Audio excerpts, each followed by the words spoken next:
नमस्कार मित्रों, आज हम लोग शुरू करने चल रहे हैं एक नया चैप्टर बजट। बजट आपको बड़ा कभी परेशान करता है, कभी इससे कुछ ऐसे प्रश्न पूछ लिए जाते हैं जिसका आप समझते हैं कि ये इकोनॉमिक्स का प्रश्न है या पॉलिटी का प्रश्न है, क्योंकि बजट में काफ़ी कुछ संवैधानिक प्रावधान है, कॉन्स्टिट्यूशनल प्रोविजंस है, जिनको हमको यहाँ पर पढ़ना होता है। और कुछ ऐसे प्रावधान होते हैं जो प्योर इकोनॉमिक होते हैं, जैसे आप बजटीय घाटे की बात करते हैं, राजस्व बजट की बात करते हैं, पूंजीगत बजट कैपिटल बजट की बात करते हैं, रेवेन्यू रिसीप्ट राजस्व प्राप्तियों की बात करते हैं, राजस्व व्यय की बात करते हैं। ये सब प्योर इकोनॉमिक टर्म्स है।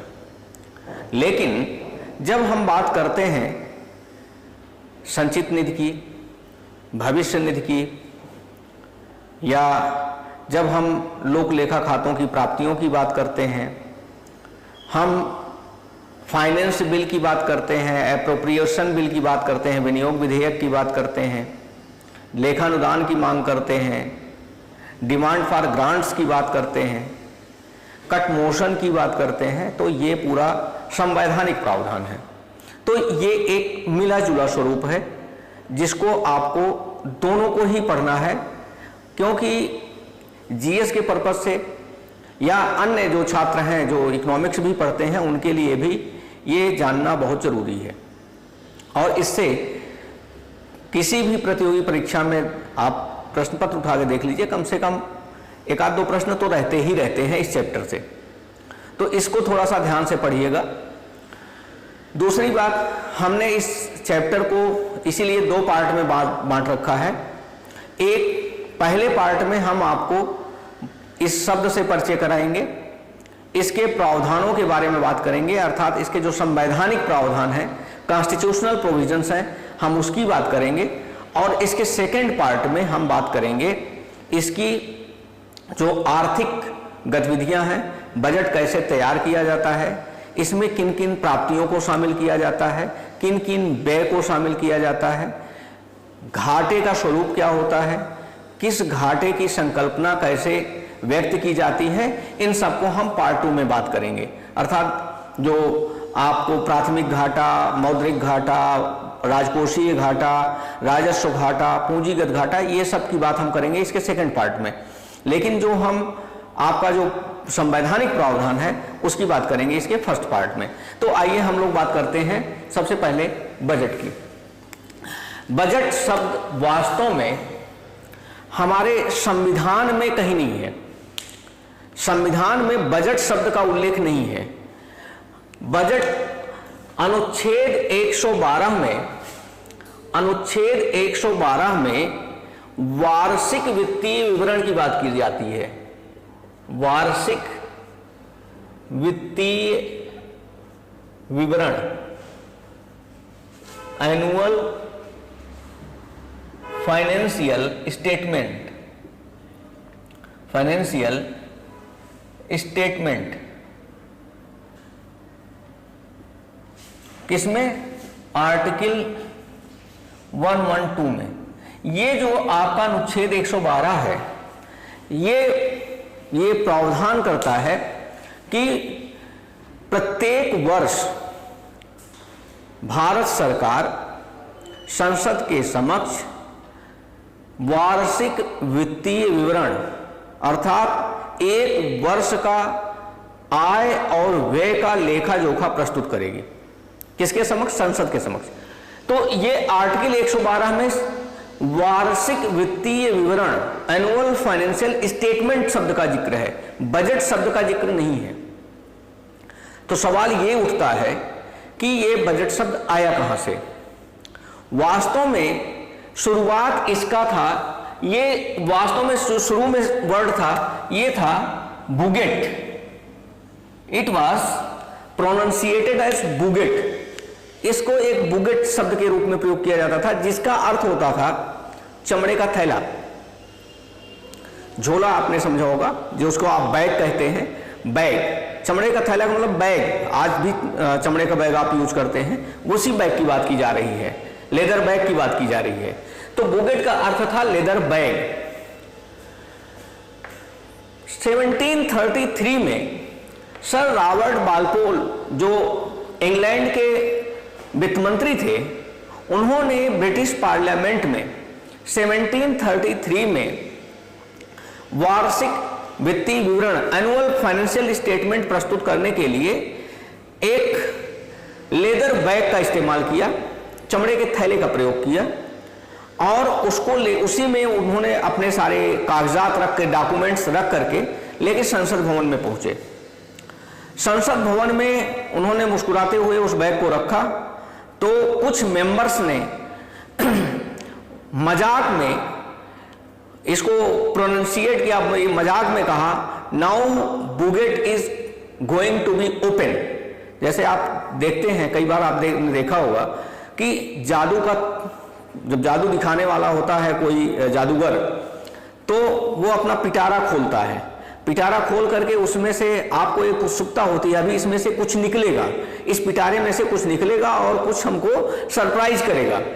तो चूंकि ये एनुअल फाइनेंशियल स्टेटमेंट था, इसी रेफरेंस में कि जादू के थैले में से कुछ अभी निकलेगा और हमको सरप्राइज कर देगा, इसी में मजाक में रॉबर्ट वालपोल के कुछ मित्रों ने एक हंसी का कमेंट किया, now bougette is going to be open and it will surprise.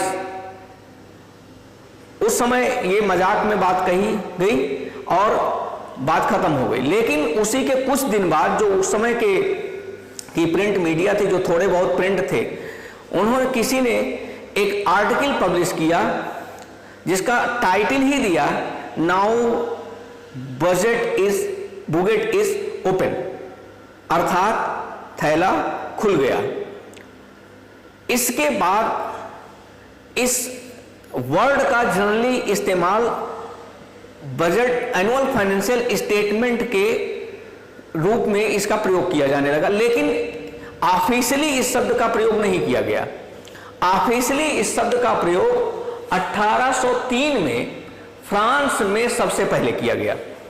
ऐसा माना जाता है जो ऑफिशियल बजट शब्द है, बजट जो पहले बुगेट हुआ करता था, इसका ऑफिशियल यूज सबसे पहले 1803 में फ्रांस में माना जाता है। फ्रांस ने इस शब्द को प्रयोग किया। इसके बाद धीरे धीरे इस शब्द का प्रयोग एनुअल फाइनेंशियल स्टेटमेंट की जगह हर जगह होने लगा। तो ये एक संक्षिप्त में था इस बजट शब्द के प्रयोग का इतिहास। बाद में धीरे धीरे हर देश ने इस शब्द को अपना लिया और वार्षिक वित्तीय विवरण प्रस्तुत करने के लिए बजट शब्द को प्रयोग करना शुरू कर दिया। अब हमारे यहाँ जो संविधान में लिखा हुआ है वो है अनुच्छेद 112। अनुच्छेद 112 में क्या लिखा हुआ है? वार्षिक वित्तीय विवरण, एनुअल फाइनेंशियल स्टेटमेंट, जो वित्त मंत्री संसद के समक्ष हर वर्ष वार्षिक वित्तीय विवरण के रूप में आय व्यय के लेखा जोखा के रूप में प्रस्तुत करते हैं। तो ये है बजट का इतिहास। अब आइए अनुच्छेद 112 में जब हम एक बजट शब्द का प्रयोग करते हैं तो उस बजट में निहित क्या क्या होता है। जैसा कि हमने आपको पहले ही बता रखा है कि हमारा जो फाइनेंशियल ईयर होता है वो 1 अप्रैल से 31 मार्च तक होता है। 1 अप्रैल से 31 मार्च, ध्यान रखिए। अब सवाल इस बात का है कि बजट बनना शुरू क्या होगा। तो बजट में पहले यह ध्यान रखिए क्या क्या होता है। चालू वर्ष के बजट अनुमान, पिछले वर्ष के वास्तविक आंकड़े, चालू वर्ष के संशोधित अनुमान और आगामी वर्ष के प्रस्तावित बजट, इतनी चीजें हमारे पास शामिल होती हैं। अर्थात अगर हम मान लीजिए बात कर रहे हैं 2020-21 का, तो पिछले वर्ष के वास्तविक आंकड़े अर्थात 2019-20 के वास्तविक आंकड़े प्रस्तुत किए जाएंगे। अब ध्यान रखिएगा कि जब 19-20 के वास्तविक आंकड़े प्रस्तुत किए जाएंगे तो वे कितने समय के लिए होंगे। बजट बनना जब शुरू होता है तो हर विभाग से डिमांड फॉर ग्रांट मांगी जाती है।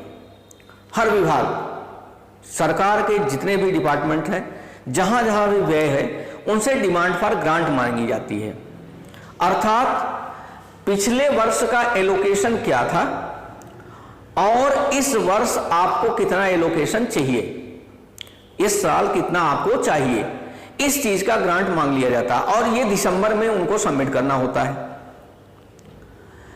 दिसंबर में डिपार्टमेंट्स, उसके पहले डिपार्टमेंट्स अपने सब ऑफिसेज से मांगना शुरू कर देते हैं, अपने ब्रांचेस से मांगना शुरू कर देते हैं।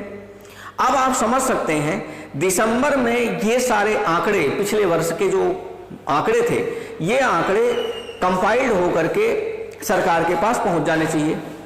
जनवरी में इनका एनालिसिस करके बजट एलोकेशन होता है, बजट की तैयारी होती है। फरवरी में बजट को प्रस्तुत कर दिया जाता है। मार्च में इस पे, फरवरी में प्रस्तुत करने के बाद मार्च में इसमें संसद में एडवांस होती है, इसको पास किया जाता है। इसके बाद इस बजट को 1 अप्रैल से इंप्लीमेंट कर दिया जाता है। अब इतना करने में कम से कम 3 महीना लग जाता है, तो स्वाभाविक है जब फरवरी में बजट पेश किया जा रहा है तो पूरे 2019-20 का पूरे 12 महीने के आंकड़े तो नहीं जुटाए जा सकते, क्योंकि बजट फरवरी में ही पेश हो गया। तो वास्तव में 2019-20 में 9 महीने के आंकड़े ही प्रस्तुत हो पाते हैं, 12 महीने के आंकड़े नहीं हो पाते, केवल 9 महीने के आंकड़े होते हैं जो कि वास्तविक होते हैं। अब चालू वर्ष के बजट अनुमान, हमने जैसा कहा पिछला एलोकेशन, उसके आधार पर आगामी वर्ष आपको क्या बजट चाहिए, उसके लिए आप अनुमान लगा करके अपना डिमांड फॉर ग्रांट देते हैं।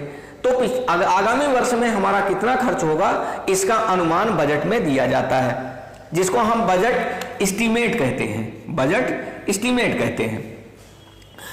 चालू वर्ष के संशोधित अनुमान, कई बार संशोधित अनुमान हम इसलिए बात कर रहे हैं कि बजट अनुमान जो प्रस्तुत किया जाता है ये डिपार्टमेंट्स के द्वारा प्रस्तुत किया जाता है। इसके पहले इकोनॉमिक सर्वे प्रस्तुत किया जाता है।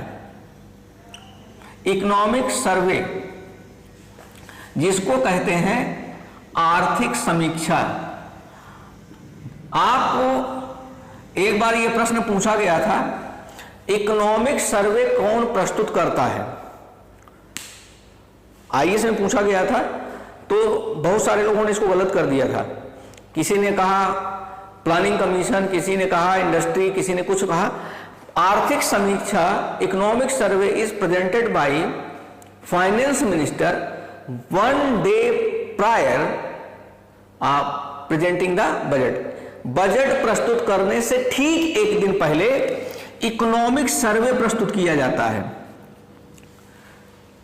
आर्थिक समीक्षा अर्थात जो पिछले वर्ष हमने एलोकेशन किया था, जो पिछले वर्ष हमने बजट निर्धारित किया था, कितना खर्च हो पाया, जो हमने टारगेट, उद्देश्य, ऑब्जेक्टिव्स रखे थे, वो कितना अचीव हो पाया, इन सब की बात इकोनॉमिक सर्वे में की जाती है।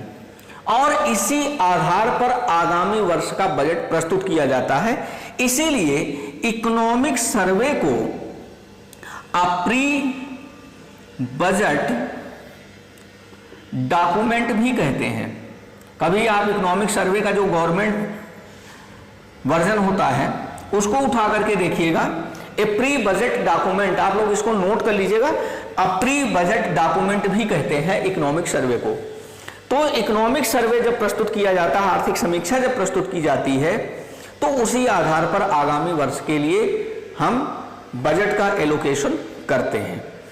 तो 2 चीज, economic survey has the actual data of 9 months केवल 9 महीने के वास्तविक आंकड़े रखता है, क्योंकि इसकी भी छपाई, कंपाइलेशन और सारी चीज़ें दिसंबर तक कंप्लीट हो जाती हैं, क्योंकि फरवरी में इसे प्रस्तुत किया जाना ही होता है, जनवरी में अंतिम रूप दिया जाता है।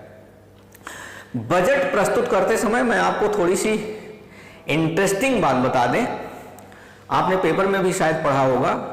बजट बनाने की प्रक्रिया जब शुरू होती है, जब इसको अंतिम मूर्त रूप दिया जाता है, तो वित्त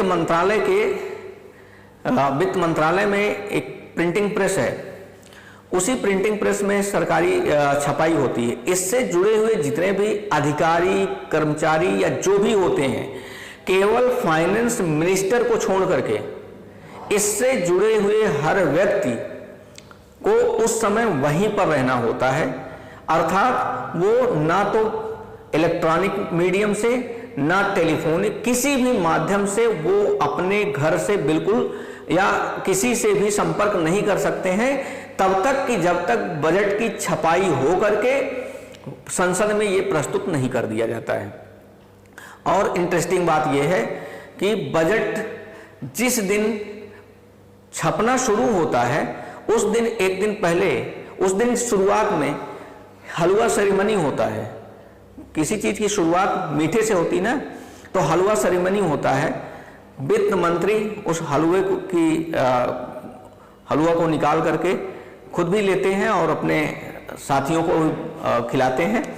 तो उस हलवा सेरेमनी के साथ बजट की प्रिंटिंग शुरू कर दी जाती है। तो यह भी एक इंटरेस्टिंग जानने की चीज थी, शायद आप लोगों को इंटरेस्ट हो। तो हमने जो आपको बताया कि पिछले वर्ष के वास्तविक आंकड़े, चालू वर्ष के बजट अनुमान, चालू वर्ष के संशोधित अनुमान और आगामी वर्ष के लिए प्रस्तावित बजट इसमें शामिल किया जाता है। तो अब ये जो आंकड़े हैं, ये जो अनुमान हैं, इनके लिए आय और व्यय का विवरण कहां से आएगा? तो सबसे पहले हम बात करते हैं इसके खर्च के प्रावधानों के बारे में। सरकार के पास जब भी बजट तैयार करने की बात आती है, तो सरकार के पास 3 तरह की निधियां होती हैं: संचित निधि, आकस्मिक निधि और पब्लिक अकाउंट, अर्थात लोक लेखा खातों की प्राप्तियां। कंसोलिडेटेड फंड कहते हैं संचित निधि। आपको जब बजट पढ़ना है तो कॉन्स्टिट्यूशनल प्रोविजन में ध्यान रखिएगा, आपको क्या क्या चीज ध्यान में रखनी है। सबसे पहले संचित निधि, आकस्मिक निधि और पब्लिक अकाउंट, 3 तरह के खाते होते हैं जहां से सरकार पैसा खर्च कर सकती है। अभी हम इस पर आते हैं और बात करते हैं कि कैसे। इसके बाद सरकार जब खर्च का विवरण प्रस्तुत करती है बजट में, तो किन रूपों में प्रस्तुत करती है, उसके लिए सबसे पहले फाइनेंस बिल आता है, वित्त विधेयक आता है, आर्टिकल 110(1)(a), एप्रोप्रिएशन बिल लाया जाता है, विनियोग विधेयक लाया जाता है, article 114(3) constitutional provision, demand for grants होता है जिसका विवरण आर्टिकल 113 में है। यह डिमांड फॉर ग्रांट्स की अकाउंटिंग क्लासिफिकेशन आर्टिकल 150 में, अनुच्छेद 150 में दिया हुआ है। और इसके बाद होता है वोट ऑन अकाउंट, लेखानुदान, जिसका विवरण 116 में दिया हुआ है। आपको इतनी चीजें बिल्कुल दिमाग में बिठा लेनी है। तो आइए हम लोग एक एक करके बात करते हैं। सबसे पहले बात करते हैं संचित निधि। पहली बात तो आप समझ लीजिए, सरकार के पास जितना भी धन आता है, एक एक पैसा, that is the part of संचित निधि, कंसोलिडेटेड फंड। और कंसोलिडेटेड फंड का कोई भी पैसा सरकार संसद की अनुमति के बिना निकाल नहीं सकती है।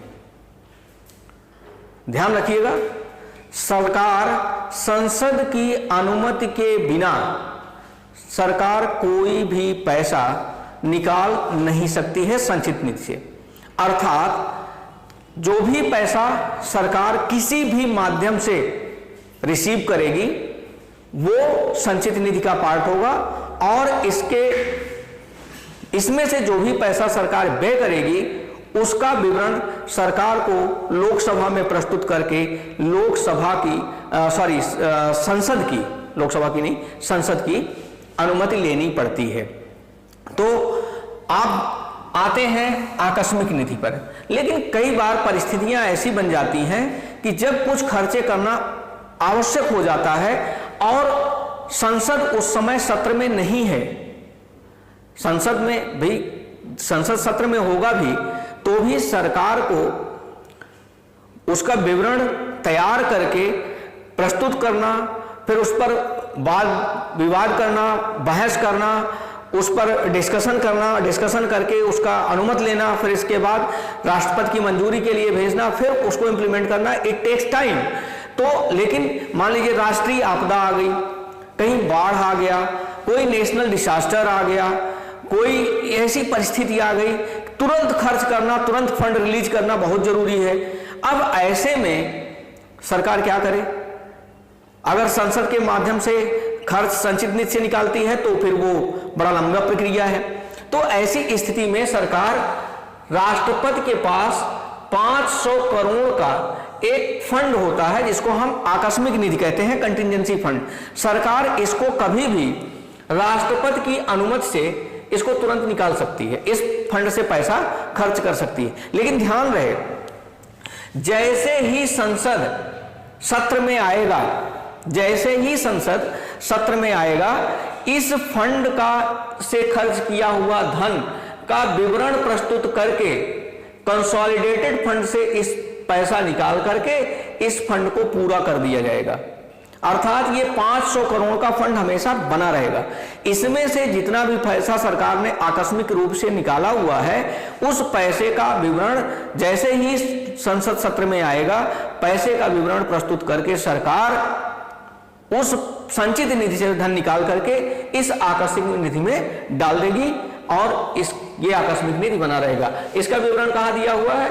267 में। 266 है कंसोलिडेटेड फंड, ध्यान रखिएगा। अब आइए पब्लिक अकाउंट। सरकार के पास कई बार ऐसे कुछ धन होते हैं जो सरकार की कंसोलिडेटेड फंड का पार्ट नहीं होते, क्योंकि सरकार के पास जब रिसीव्ड्स आती हैं, प्राप्तियां होती हैं, उन पर दो तरह की प्राप्तियां होती हैं। रिसीव्ड्स जिनको हम प्राप्तियां कह रहे हैं, ध्यान दीजिएगा, दो तरह की प्राप्तियां होती हैं। एक तो वो होती हैं जिन पर लायबिलिटी होती है और दूसरी वो होती हैं जिन पर लायबिलिटी नहीं होती है।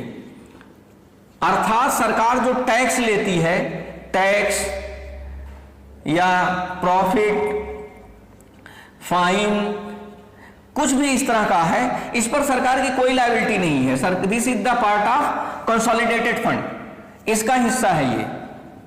लेकिन सरकार अगर कोई डेप्ट ले रही है, आपका प्रोविडेंट फंड है, प्रोविडेंट फंड का पैसा है, या सरकार कोई बॉन्ड जारी कर रही है, ध्यान रखिए ये सारे पैसे जो होते हैं ये सरकार की लायबिलिटी को शो कर रहे हैं।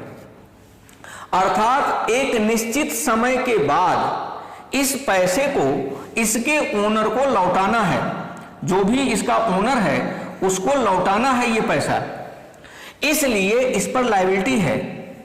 तो this is not the part of consolidated fund, this is the part of public account. इसके लिए सरकार ने एक अलग से खाता बना रखा है जिसको हम कहते हैं पब्लिक अकाउंट। ये भी, इसका भी विवरण 266 में ही मिलता है, 266 में ही मिलता है, विवरण 266 में दिया हुआ। लेकिन इसके लिए एक अलग खाता रखा जाता है। इस खाते का भी पैसा सरकार उसी तरह खर्च करती है जिस तरह संचित निधि से खर्च करती है, लेकिन ये चूंकि लायबिलिटी है इसलिए इससे सरकार को लौटाना अनिवार्य होता है। तो सरकार के पास इस तीन तरह के अकाउंट्स हैं जहां से सरकार अपना पैसा यूज कर सकती है, खर्च कर सकती है। अब लेकिन सरकार के पास ये पैसे तो हैं, कंसोलिडेटेड फंड हो गया, कंटिजेंसी फंड हो गया, पब्लिक अकाउंट हो गया, लेकिन सरकार खर्च कैसे करेगी, इसका विवरण कैसे दिया जाएगा? सबसे पहले लाया जाता है फाइनेंस बिल। फाइनेंस बिल जब लाया जाता है, जिसको हम वित्त विधेयक कहते हैं। फाइनेंस का मतलब क्या होता है? कोई भी खर्च आप करेंगे तो what will be the source, source of the finance,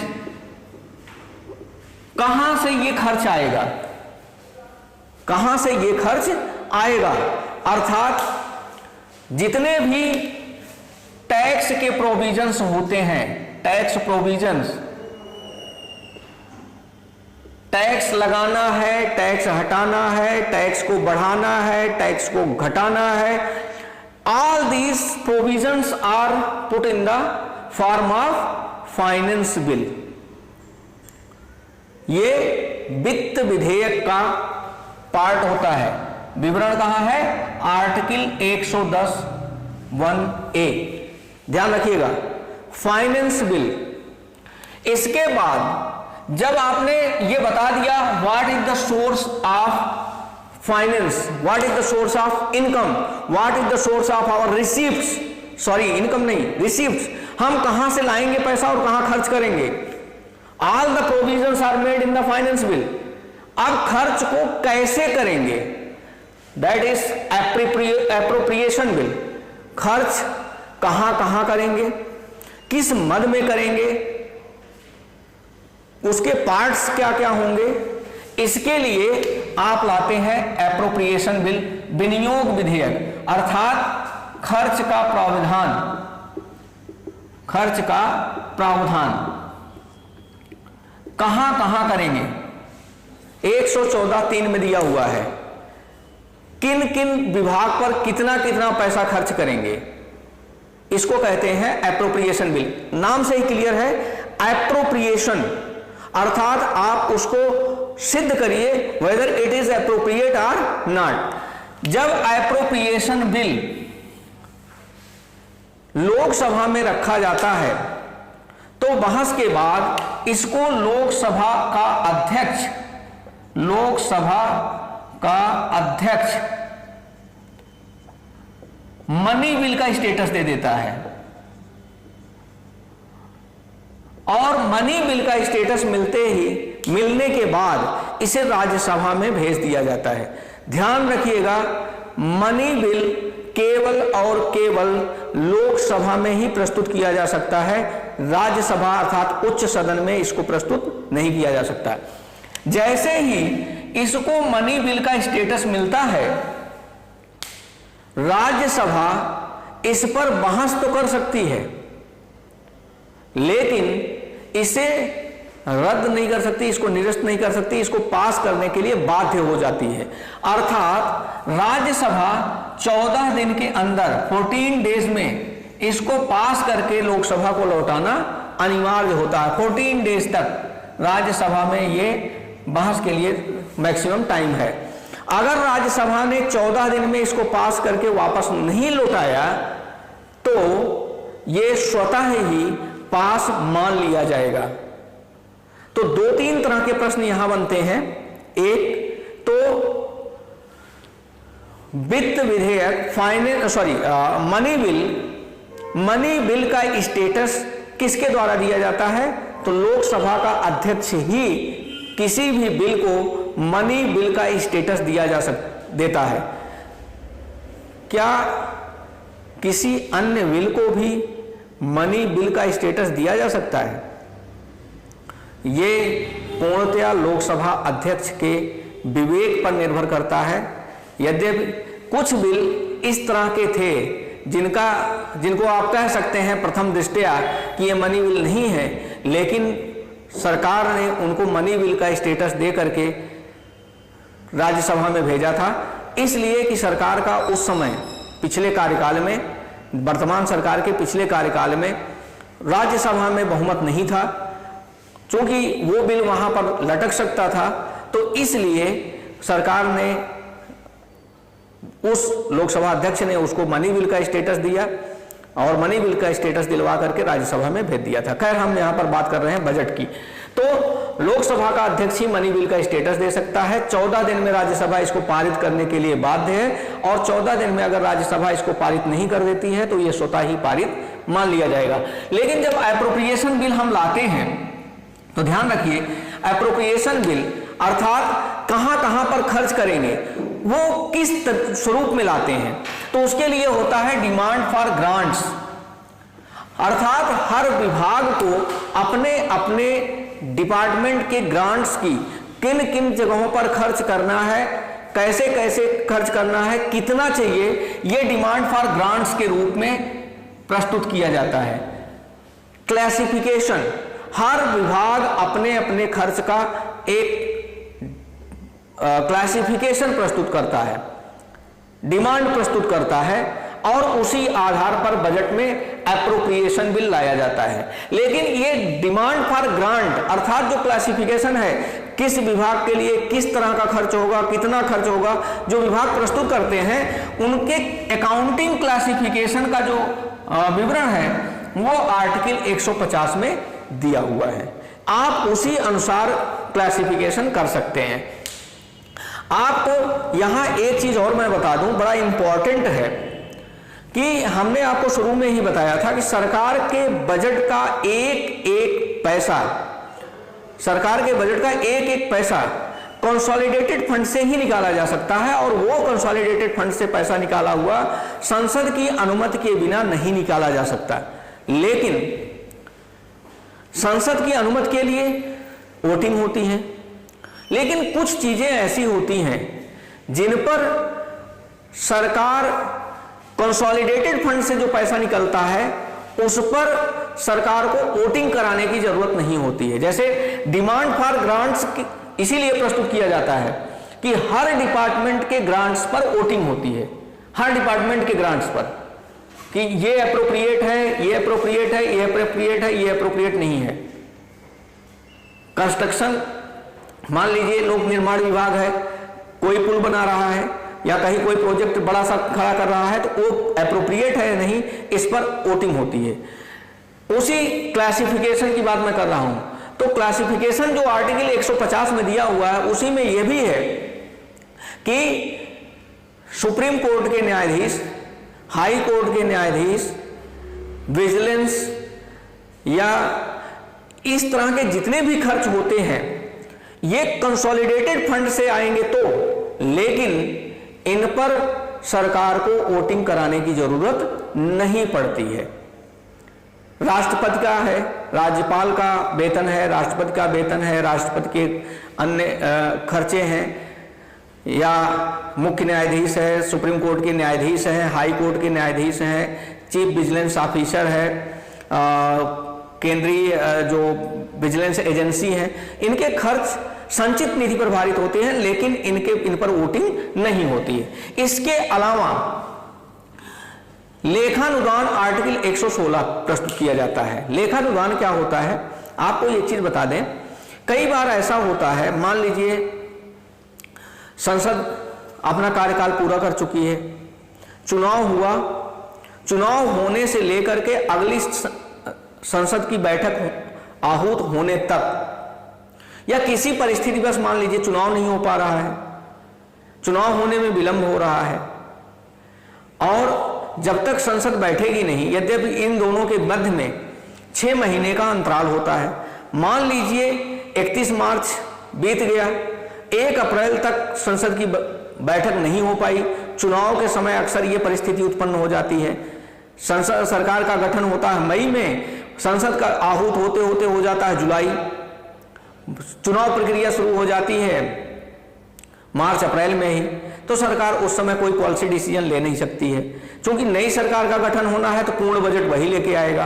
तो ऐसे में जब से सरकार का कार्यकाल पूरा हो रहा है और जब तक सरकार आगामी संसद का सत्र नहीं बैठ रहा है, तब तक खर्चे कैसे चलेंगे।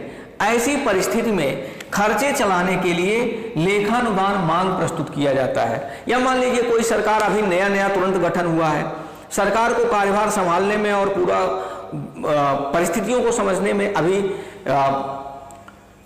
समय लगेगा, या कई बार ऐसी परिस्थिति आ जाती है, कोई मान लीजिए नेशनल डिजास्टर आ गया, पूर्ण बजट प्रस्तुत करना संभव नहीं हो पा रहा है, किन्हीं परिस्थितियों बस युद्ध काल की स्थिति आ गई, युद्ध की स्थिति आ गई, बजट प्रस्तुत करना संभव नहीं हो पा रहा है। ऐसे में सरकार कुछ महीनों के खर्च चलाने के लिए संसद से लेखानुदान मांग प्रस्तुत करती है। ये पिछले बजट के आधार पर मांग प्रस्तुत किया जाता है। पिछले बजट के आधार पर, ध्यान रखिएगा, पिछले बजट के आधार पर आगामी कुछ वर्षों के, कुछ महीनों के खर्च चलाने का एक आधार मांगा जाता है कि पिछले आधार पर आगामी कुछ महीनों के खर्च चलाने का हमें परमिशन दे दीजिए। इसके लिए किसी नए पॉलिसी डिसीजन नहीं लिया जा सकता, किसी नए कर का प्रावधान नहीं किया जा सकता, कोई कर हटाया नहीं जा सकता, कोई नया खर्च बढ़ाया नहीं जा सकता, ना कोई खर्च में कटौती की जा सकती है, लेकिन कोई नया खर्च, कोई व्यय बढ़ाया भारित नहीं किया जा सकता। तो पिछले आधार पर सरकार कुछ महीनों के खर्च चलाने के लिए आर्टिकल 116 के तहत लेखानुदान मांग प्रस्तुत करती है।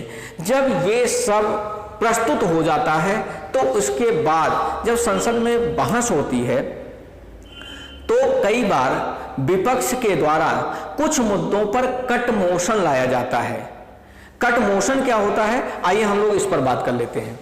तो जब सरकार बहस करती है, सरकार संसद में बजट पर बहस करती है तो विपक्ष के द्वारा कई बार असहमति, कुछ मुद्दों पर असहमत जताया जाता है, जैसे जिनको हम कट मोशन कहते हैं। मान लीजिए किसी डिमांड फॉर ग्रांट प्रस्तुत करने पर, किसी डिमांड पर विपक्ष एकमत नहीं हो पा रहा है, तो ऐसे में कट मोशन लाया जाता है।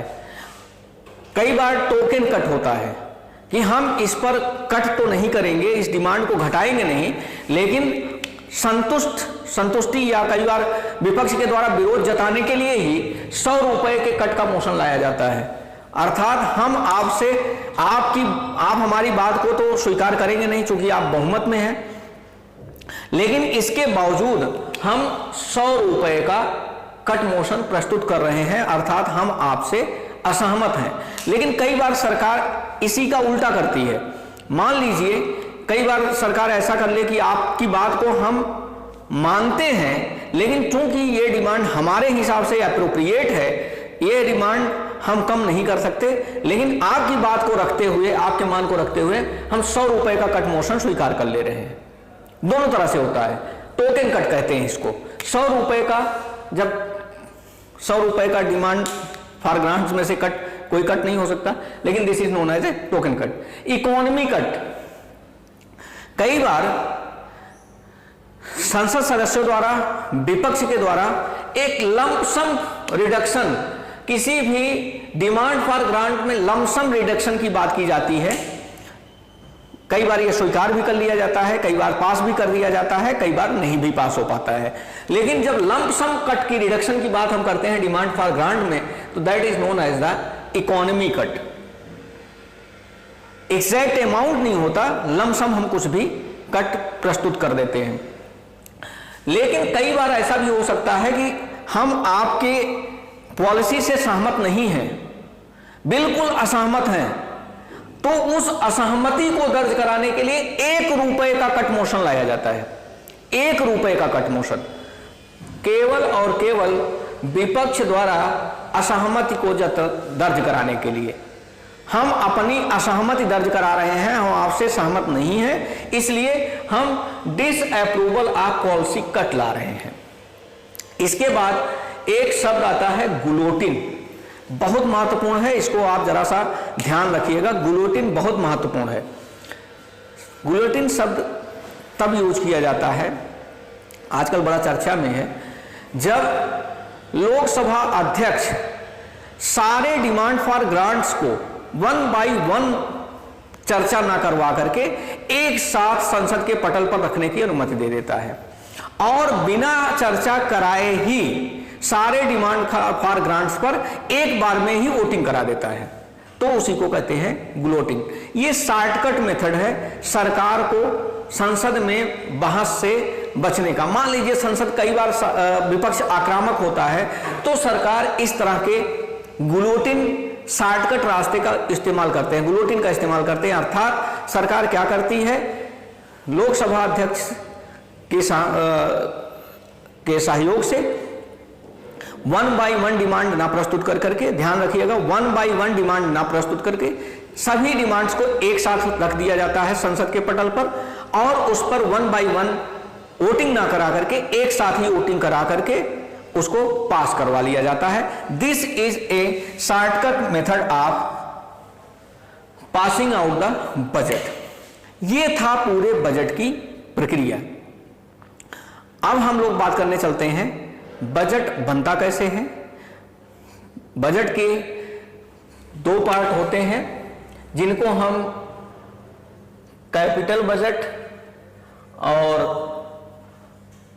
रेवेन्यू बजट कहते हैं। ये दोनों होते क्या हैं, किन किन से मिलकर के बनते हैं। कैपिटल रिसीप्ट्स और रेवेन्यू रिसीप्ट्स क्या होते हैं, कैपिटल एक्सपेंडिचर रेवेन्यू एक्सपेंडिचर्स क्या होते हैं, टैक्सेस कौन कौन से शामिल किए जाते हैं। फिर इसके बाद हम बात करने चल रहे हैं डेफिसिट्स पर, अर्थात घाटे, primary deficit, physical deficit, revenue deficit, monetary deficit आदि की बात हम लोग अगले लेक्चर में करेंगे। तो इसके लिए ये जो बजट का फर्स्ट चैप्टर था इसके लिए इतना ही। बहुत बहुत धन्यवाद।